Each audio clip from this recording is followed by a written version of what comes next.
Hello. Today is Friday, September 29th, 2023, and welcome to episode 255 of Fault Lines, the National Security Institute's podcast that gets you quickly up to speed 3 times a week on the national security and foreign policy debates shaking up America. I'm Lester Munson, NSI Senior Fellow, and I'm joined here today by NSI Executive Director and Founder Jamil Jaffer, and another Senior Fellow at NSI, Morgan Vigna. So, folks, this is our last podcast before the end of the U.S. government's fiscal year on Sunday. And so in honor of that, we're going to talk about military coups. We're talking about military coups in particular in Africa. There have been 7 in the last. Go ahead, Jamil. To be clear, the former president did sort of suggest that the former chairman of Joint Chiefs should be put to death for his attempted military treason, which is a related issue. Yeah, sure. I guess he was talking to someone without permission from the commander-in-chief. Yeah, it's complicated. We could talk about that perhaps on a separate episode. We're going to talk about 7 recent coups in Africa, in Gabon, Niger, Burkina Faso, Chad, Mali, Sudan, and Guinea. 7 coups in the last 2 years.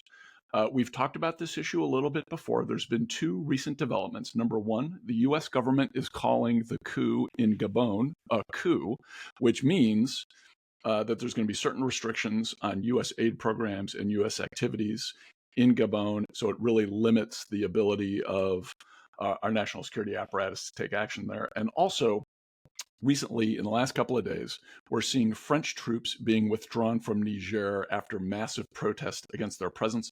This is interesting, not just because of Niger, but also because there's another 4,000 or 5,000 or 6,000 French troops on the continent and various other places. A legacy of arguably French colonialism. France would like to say it has a new relationship with African countries, a partnership that is clearly not necessarily shared on the ground in Africa. There's a lot of recent developments here. Morgan, there's a bunch of implications for U.S. policy about these with respect to these coups. You kind of wonder, do we have the right tools in the toolbox? Are we on the ground in places like Africa in the right way where we're building stability, or are we missing opportunities? What are your big picture thoughts here? Sure. Well, I think arguably the most important national security interest that the United States has in Africa is quite frankly countering terrorism. When there is a coup, the United States, as you alluded to, can no longer provide security assistance or any kind of assistance, barring, I think, some humanitarian support to that government. And I mean, quite frankly, this leaves an opening for malign actors such as Russia and China, but also terrorists such as ISIS, Al-Qaeda, others, to really sort of come in and fill that void. The United States has for decades, and you know with this better than anyone, has contributed a lot towards democracy promotion, to development, and quite frankly, has done a little bit of nation building. But guess what? We're still seeing challenges. And I think, the solution here is that, with every coup, with every fall of a government that we see, genuinely there is an opportunity for the United States to be the first on the ground and can have a sustained U.S. investment in democracy promotion, particularly through that institution building, so that bad actors don't come in and fill that void. Jamil, do you see these? So Morgan, I think, is kind of hinting that, hey, these transitions, these coups, this kind of chaos on the ground in Africa might be an opportunity for us. Do you agree with that? And how does that mean we need to rethink some of our kind of institutional approaches to these African governments and others, frankly? Yeah, I mean, look, I think it's a great opportunity for us if we were willing to take it, which we are not. The Chinese have long been very influential in Africa. They've been trying to assert their influence more aggressively, particularly in countries where they see significant natural resources. And they've sort of taken, a page from the British and the French, pretending to be a friendly power and then coming in and using extortive policies and the like to extract minerals and other resources from Africa. And the French pulling out, Morgan's exactly right. Our biggest concern is going to be counterterrorism, particularly in the places where the French are pulling out from, like Niger. There's a reason why I think we haven't yet called the clear coup in Niger a coup, because we don't want to be forced to pull security assistance there. But the fact of the matter is that at some point we're going to have to recognize that's what it is, and that's going to be a challenge because we have significant counterterrorism mission there. But the other piece of Africa is this Chinese influence and the resource extraction going on. Obviously, the U.S. Could be a better partner for the African nations. They now see how extortive Chinese policy is. They're not even employing local resources. They're bringing Chinese nationals in to work these efforts. And so that's, I think, a real challenge for us. It's not just the counterterrorism, but the China piece as well. And yes, the French leaving is an opportunity. It's one, sadly, however, that the U.S. is going to fail to take advantage of. And how do we know? It's because we just talked about it on Monday. We won't even get involved in Haiti, which is right in our backyard. You think we're going to send troops or security assistance in significant ways, in ways that will matter to the nations of Africa? It ain't going to happen unless there's some sort of real need, and then it'll be too late. And I think that's a mistake. But here we are. There's a bipartisan view that we need to pull back from the world, focus here at home, and that's a mistake in the long run.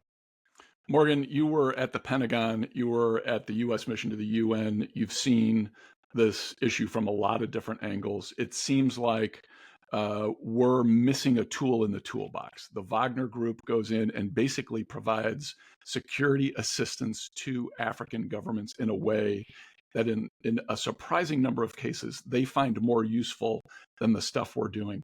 How should we be responding to the Wagner Group? I know it gets a lot of attention because Prigozhin was just killed by Putin. It plays this huge role in Ukraine, but Wagner really got its legs in Africa, in Central African Republic and places like that. What are we missing in our toolbox? Well, quite frankly, I think when you see the rise of Wagner, it's because, quite frankly, they're providing a service. It's an ugly service, right? They're violating, human rights left, right, and center. But at the same time, the government has faith in Wagner because they're getting stuff done, right? They're providing a service that, quite frankly, the UN peacekeeping mission there isn't stepping up to the plate. It's not effective, and so they're looking for alternatives. And Wagner is more than happy to come in and play that role. The United States in the previous administration, we prioritized security and counterterrorism in particular in East Africa and in Somalia. And we deprioritized a lot of U.S. support and security assistance in the Sahel. Just like we need to walk and chew gum at the same time when it comes to global priorities, dealing with both, the Indo-Pacific, Middle East, and others, we need to be doing the same in Africa when it comes to sort of the regional challenges that they face. The United States clearly has a deep stake in ensuring that terrorism and malign actors do not thrive. But unfortunately, right now we are losing that battle. All right, I'm going to give the final word to myself. Of these 7 coups, a lot of them are taking place in very small countries that, frankly, in and of themselves are not super significant for U.S. national security. It's just a matter of time before it gets to a bigger country, Nigeria, South Africa, country where there's tens of millions of people or more. We've already seen chaos in Ethiopia, a full-fledged civil war there going on that probably caused hundreds of thousands of deaths. So we need to get ahead of this. We need to fix this gap in our abilities quickly, or we're going to see something really bad happen on the African continent. Okay, that's a wrap. Thanks so much to Tatum Clifton, Claude Jennings, and the NSI staff for their help producing today's episode. Join us again on Monday, October 2nd, for another episode of Fault Lines, the National Security Institute's podcast that gets you smart fast on the national security and foreign policy debates shaking up America. Fault Lines is now on YouTube, so check out our channel for a video of today's episode. If you like what you heard and saw, be sure to rate, review, and subscribe.